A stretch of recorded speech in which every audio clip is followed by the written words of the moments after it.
Do you ever feel like you're losing control of your own life? You're finally on the cusp of becoming your own person. And that person has to deal with things like bills and loans and taxes, but you also get the good things, like new friends and hobbies, and above all, a real sense of independence. You know, your grades might be slipping and your rent's going up, and the stress of it all makes you start questioning your entire life, but you're just about managing to cope with all the chaos. And your immigrant mum is fine with it, I guess, but she's not really fine with it because she clearly doesn't believe any of this is real. Just some external influence or childish naivete you got from your dad. She's built up this alternate version of you in her head and you can't see any way to change it, so you've just got to learn to live with it. But the thing is you need her to be okay with who you're becoming. Because your Chinese sucks and you need her just to interact with your own family, and she needs you just to help her exist in an English-speaking country. So you're stuck to each other, but there's also this huge void between you that neither of you will acknowledge, and you can't afford to keep living like this because you're starting to feel so aimless and isolated and overwhelmed, and that void is at the core of it. The pain of being around each other and the inability to ever leave is pushing you to your limit. You just want it to end. And sometimes you want to take the world with you, but above all of that, you're both just desperate for the other to understand. And you want to pull her across this void so she can see life the way you see it before some outside circumstance takes away that option for good.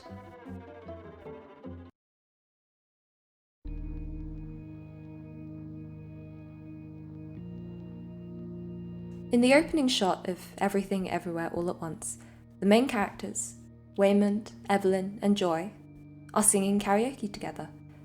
They're huddled close, all of them smiling and laughing, their body language signifying an easy, loving intimacy. When it then cuts to the present, it feels like the verse jumping has already begun. The three of them are still physically near each other, but it seems more out of necessity rather than will. They've noticeably drifted apart in terms of touch and conversation, as if they're all keeping themselves at an arm's length, locked in this uncomfortable orbit, unable and unwilling to break out of it and reach out in a real, kind, honest way. Well, all with the exception of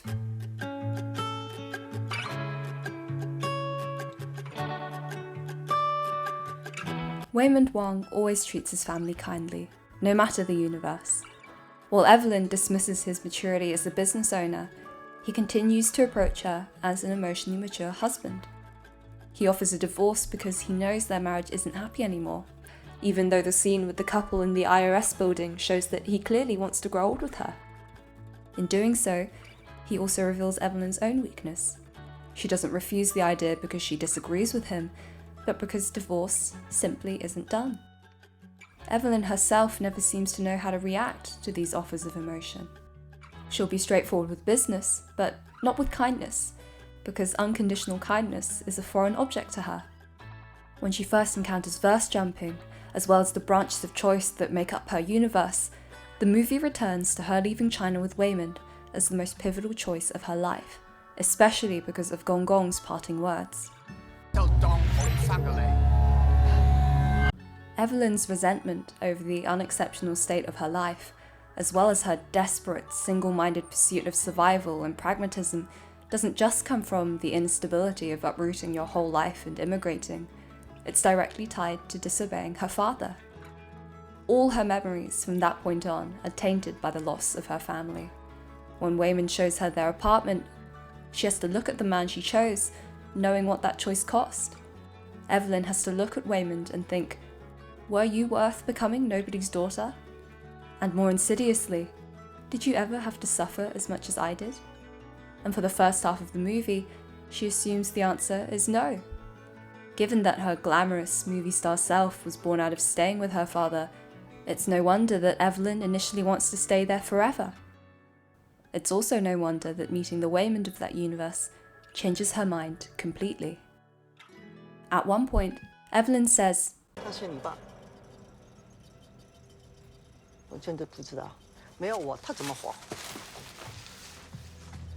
and throughout the movie, we meet two versions who did exactly that.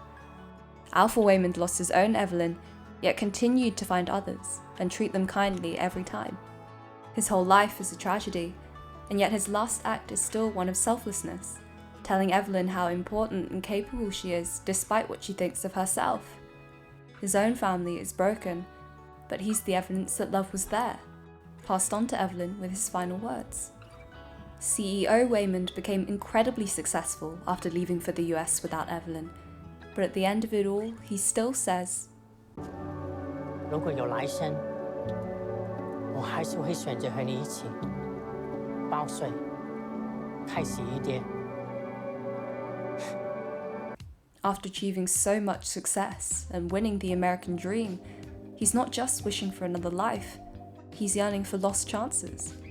He could survive without her, and has survived without her, but in every universe, he'd much prefer not to. Which is why the only time Waymond pushes back against Evelyn's unkindness is when she tries to kiss him, trapped in a self-destructive haze caused by her fractured mind. Because his own outlook is the fundamental opposite of Jobu's nihilism, he pushes her away. Because giving him false hope would be the thing that would hurt him most. 我总是看到事情好的一面，那不是因为我天真，而是必要，而需要。 By choosing not to hurt others and pass on his own pain, Waymond rejects hopelessness and meaninglessness by making light of every choice he has. He brings cookies to IRS agents. He goes to bat for Evelyn even after she takes a bat to his livelihood. He shields the people he loves, even when he's afraid. The exchange of dialogue between Waymond the CEO and Waymond the laundromat owner is spliced with a montage of young Waymond, now filtered through a lens of Evelyn's love. We see him the way Evelyn sees him, goofy and vibrant, full of love and care and an ease that she herself doesn't carry. Evelyn falling through her memories and falling in love with him again, it makes you fall in love with him too. And having seen into so many lives without him, she knows now that she really does want what she already has. It's this persistent, unwavering love that shocks Evelyn. Not just Waymond's love for her, but her love for Waymond shocks her into a realization so profound that she finally unclenches her fist and learns to fight like him. I think a lot of immigrant parents, the first generation, when they come here, they have to make a conscious choice for the next generation. It's like, do we hold on very firmly to all our cultural, our language and everything, and we stick to a, like a group of immigrants as well? Or do we make them or help them blend in so that they will be able to fit in better?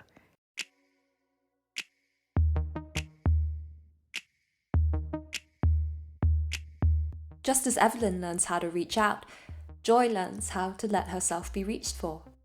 Because while Evelyn may struggle to communicate her love, you have to try and eat healthier. You are getting fat. Joy doesn't even know where to start. Evelyn may speak English as a second language, but Joy can barely speak Mandarin or Cantonese. Asian parents will often prioritize English in order to give their kids a better start in the West than they themselves had. But as someone whose parents stopped teaching her Mandarin at a really young age, that compromise can also result in you feeling distanced from your own family and heritage. Sometimes my parents will have entire conversations next to me and I won't understand a word. This wall of cultural and linguistic differences is what causes Joy so much pain. This language barrier comes to a head with her grandfather, Gong Gong, whose arrival from China due to illness likely marks the first time they've met in a long time, maybe ever. But their inability to communicate doesn't cause conflict, nor should it. It's like if two people were trying to fight, but neither one knew how to throw a punch. It's Evelyn, as their mediator, who really brings the issue to a head. Because in the same way Evelyn struggles to understand her taxes without Joy there to translate, Joy needs Evelyn to help her come out. Evelyn's purposeful mistranslation robs Joy of her own voice, forcing her to hide a key part of herself. Shit, how do you say it? 他是我的好朋友，老友嚟㗎。Mom. Evelyn doesn't do this out of intentional cruelty. Her protectiveness is genuine, but it also comes with a healthy dose of unconscious bias and self-preservation. When she weaponizes Joy's lack of Chinese to keep the peace, she fails to respect her wishes and pushes her to an emotional and mental limit, exactly how Alpha Evelyn created Jobu Tabaki. So much of Jobu's character is an exercise in language, because where Joy struggles to speak her mind, Jobu bends reality with hers. Her first lines are a grammar lesson about what she can and can't do, complete with turning a man into confetti to prove her point. Her doomsday machine is a pun on the everything bagel, spun on its head to insist that nothing matters. Evelyn mispronouncing her name is, by all intents and purposes, a funny running gag, but it also mirrors her inability to recognise Joy for who she really is. Jobu only speaks Chinese once, when she mocks her parents' reconciliation, throwing their shared language back in their faces because she's always struggled to share it with them. This spiteful pain, the pain of never being accepted, seen, or understood by your parents, is so overwhelming it threatens to destroy everything and herself. Generational trauma is a relentless hurt. You carry it with you all the time, and you turn that hurt onto the world, and when that's not enough, you turn it on yourself. You can choose to give in, or you can choose to lash out, or you can choose to forgive, but it's not your burden to make things right. It's your parents' burden to do right by you. Straight away, Evelyn sees Jobu Tabaki as an evil force standing between her and her daughter. She repeatedly says that all she wants is her Joy back, the version of Joy in her own universe.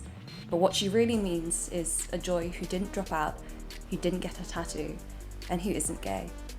The things about her daughter that hurt Evelyn couldn't be natural. They must be the result of malicious interference.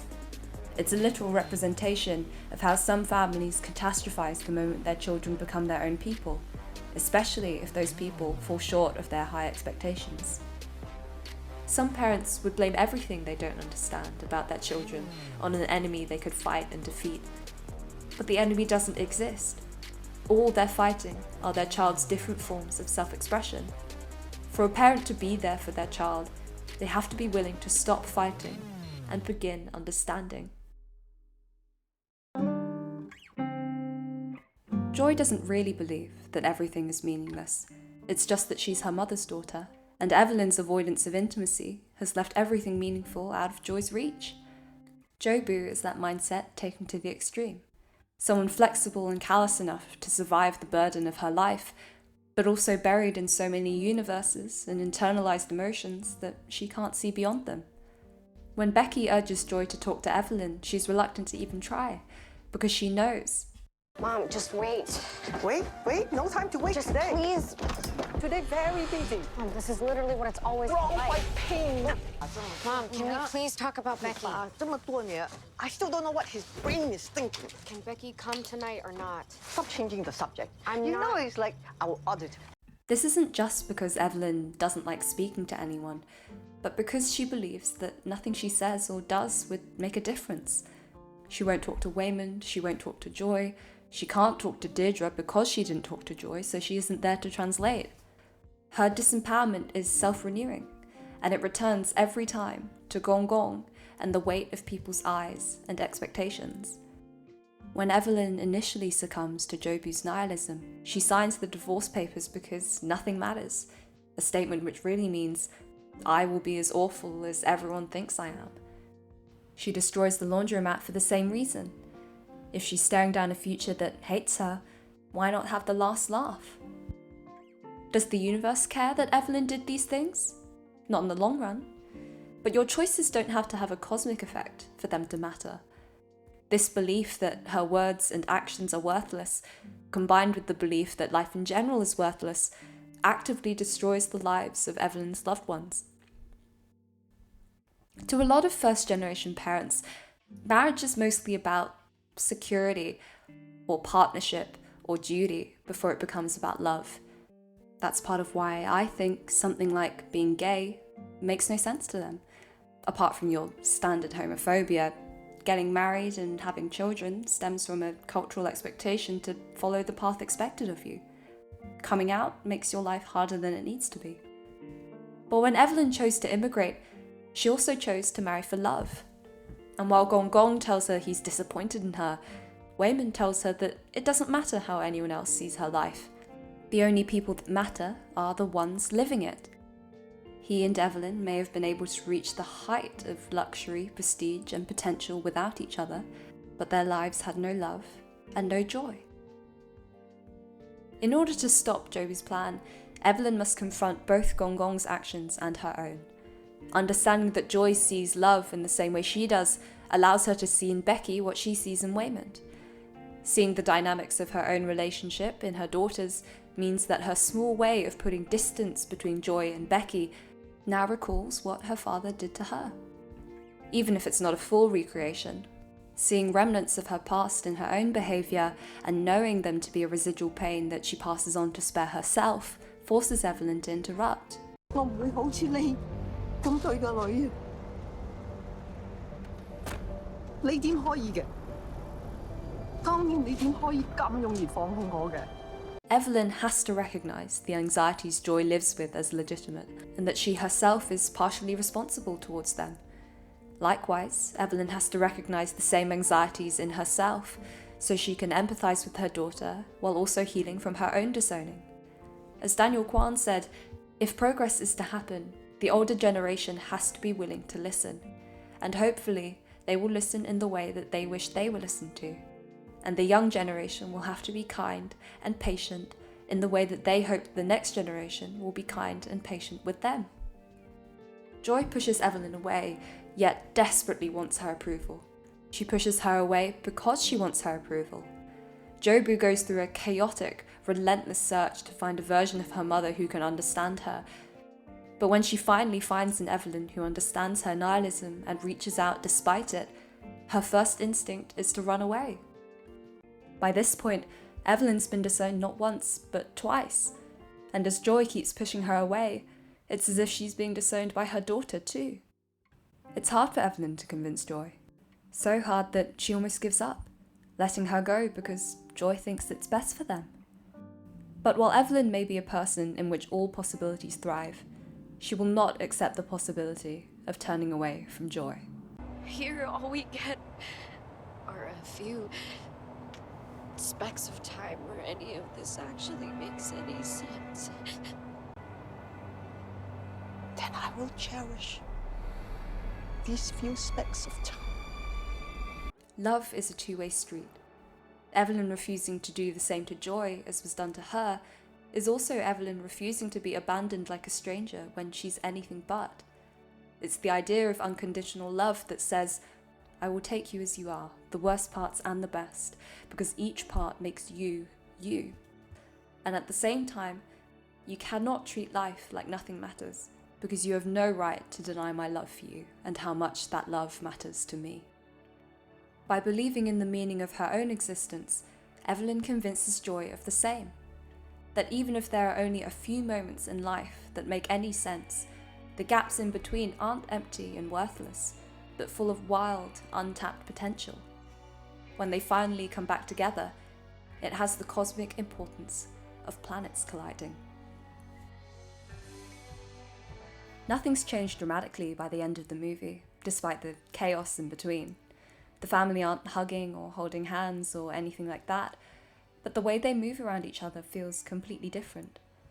Becky drives the Wangs to the IRS building, and Joy kisses her through the car window. Wayman needs to use the bathroom, and Evelyn holds his bag for him.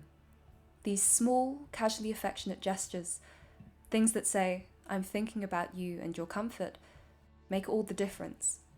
Where the opening shot was the Wangs singing karaoke together, the closing shot shows an Evelyn who has realised her underappreciation of such moments, and amidst all the noise, now lends her family the importance that the movie already has. Everything Everywhere All at Once doesn't just ask, would you still love me if I had hot dogs for fingers? Or would you still love me if I told you I was the worst version of myself? It asks, could you love it all? And could you be loved? And Evelyn learns that the answer is always yes. You're not unlovable. You're not unlovable! What are you talking about? There is always something to love. You are a multiverse in and of yourself. There are infinite possibilities living inside each of us. But if you wind up living a perfectly normal, mundane life, choosing love and kindness and doing the very best you can, that too is worthy of joy. Because when nothing matters, that just means your choice is what matters most.